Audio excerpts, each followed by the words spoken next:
रहना है ना तुम्हें और तुम्हारे लोगों को इस मुल्क में, इस शहर में। और कहाँ जाएंगे मंगल राव?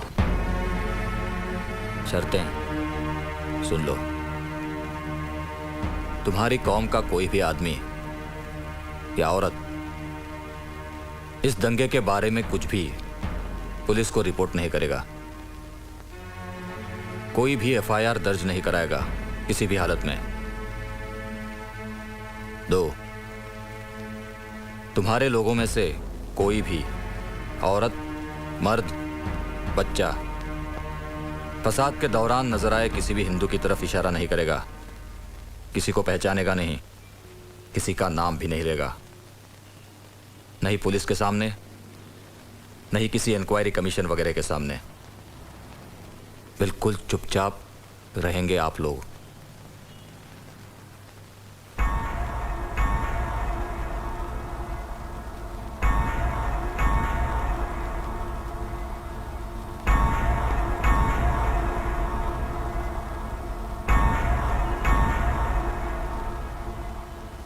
कत्ले हुसैन असल में मर्गे यजीद है। इस्लाम जिंदा होता है हर करबला के बाद। साहिबान, इस फिसाद से सरकार ने हमारी कौम के वजूद को एक चुनौती दी है और यह चुनौती हमें मंजूर है। यह सरकार पहले एक जीते जागते शख्स के जिस्म को आग में जलाना, झुलसाना, फिर उसे 4 छींटे पानी मारकर कहना कि हम तुम्हारी जान बचा रहे हैं, तुम्हारी मदद कर रहे हैं। यह है इस सरकार का असली तरीका हमारी कौम के साथ बर्ताव करने का।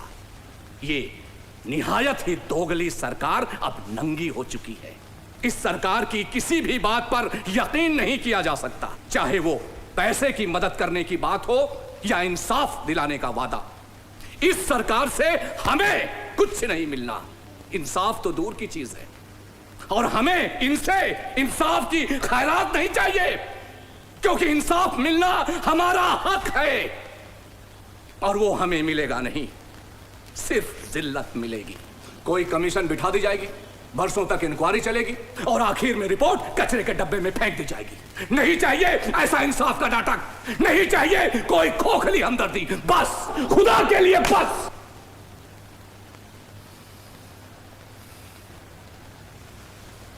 मेरी आप लोगों से गुजारिश है, बल्कि मैं तो ये कहूंगा कि इसे आप लोग अपना ही फैसला कहिए, और वो ये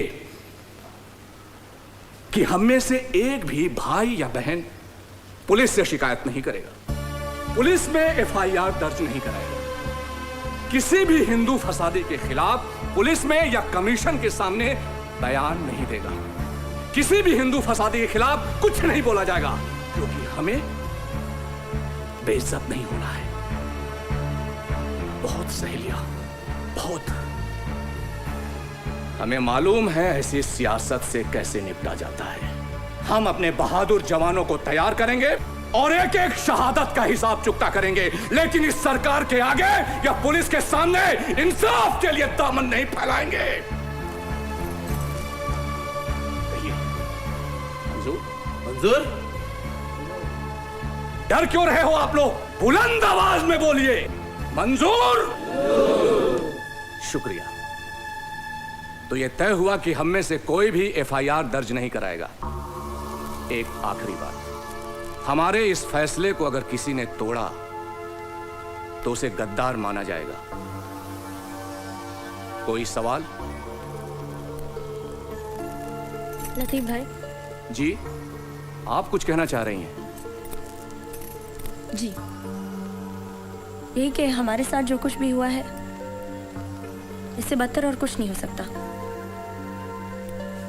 तो हम पुलिस को जाके सब कुछ क्यों नहीं बताए? मतलब एफआईआर क्यों नहीं दर्ज कराए? लेकिन हम सब ने मिलकर जो फैसला किया है वो बिल्कुल दुरुस्त है। तसल्ली रखें आप।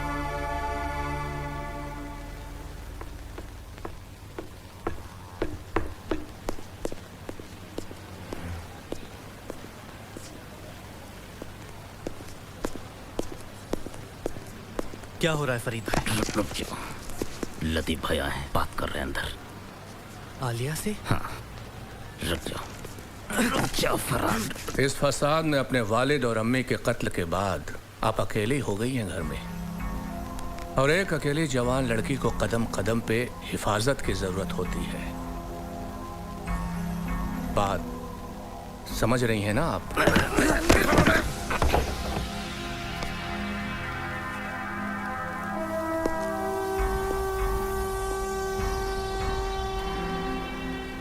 आलिया बीवी, मैं आपको तहे दिल से एक अच्छी सलाह दूंगा, और वो ये कि हमारे फैसले के खिलाफ जाने का आप ख्वाब भी न देखें। खुदा हाफिज।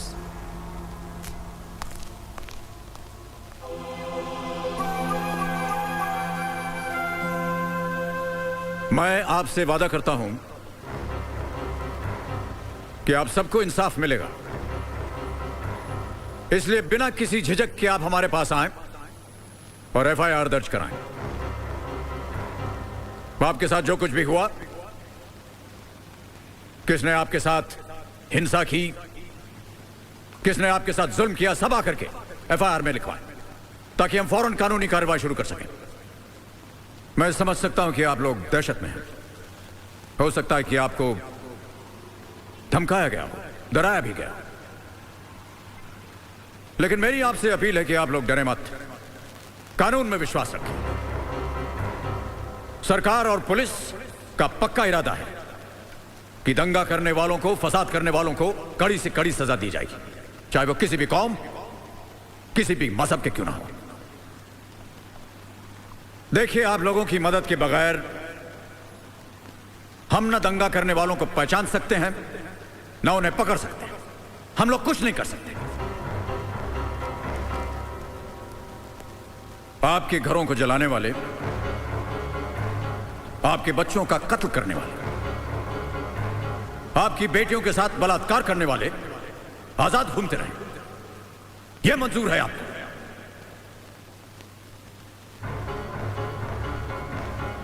मैं आप लोगों से एक बार फिर अपील करता हूं, हमारे हाथ मजबूत करें, बाहर आएं और एफआईआर दर्ज कराएं।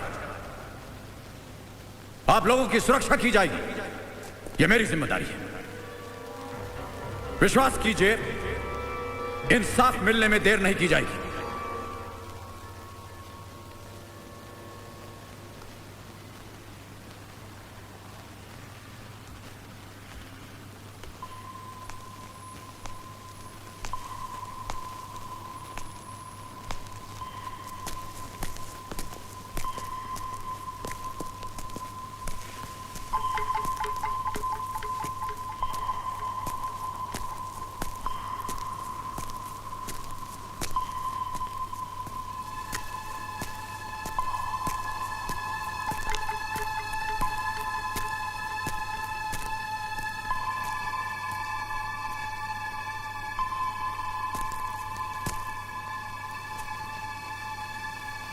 आइए।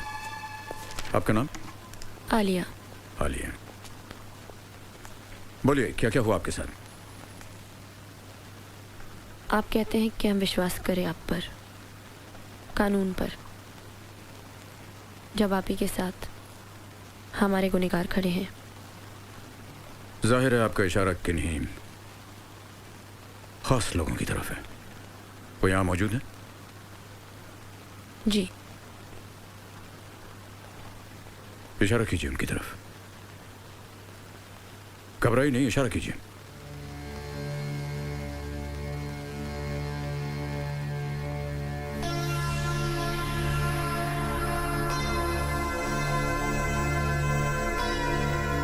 एसीपी वामन भोसले और इंस्पेक्टर समाश यादव। क्या किया इन दोनों ने? दंगे के दौरान जब मैं और मेरी सहेली शबनम मेहताब मंजिल पहुंचने की कोशिश कर रही थी, हमने इनसे पूछा, क्या इस रास्ते से जाना सेफ होगा? इन्होंने हमें जानबूझकर ऐसी गली से जाने को कहा जहां दंगे थे। दंगे करने वालों ने हमारा पीछा किया। शबनम, उसकी माँ, उसकी प्रेग्नेंट बहन और उसका बेटा मारा गया। मैं बेहोश हो गई। फरहान ने मुझे बचा लिया।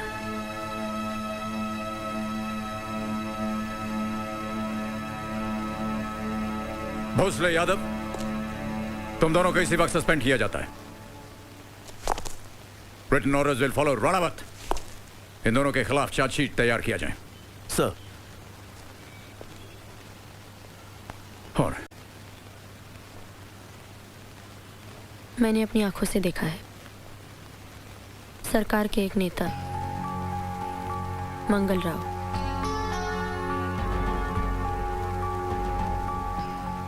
खुद दंगा करने वालों के साथ थे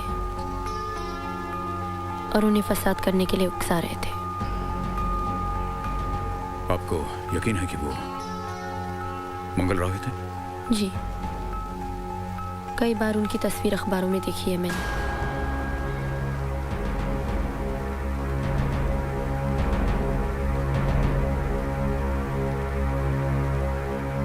देखिए,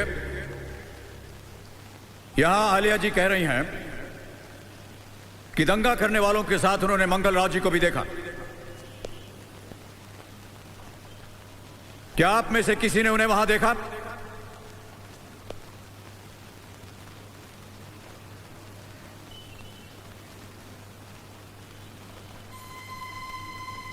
घबराइए मत, मैं आपके साथ हूं। जिसने उन्हें देखा, हाथ उठाइए। जहां खड़े हैं वहीं से हाथ उठाइए।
शांत हो जाइए आप लोग।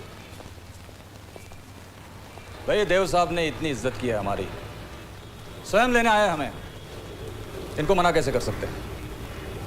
भानु, आप लोग शांति बनाए रखना। चलिए।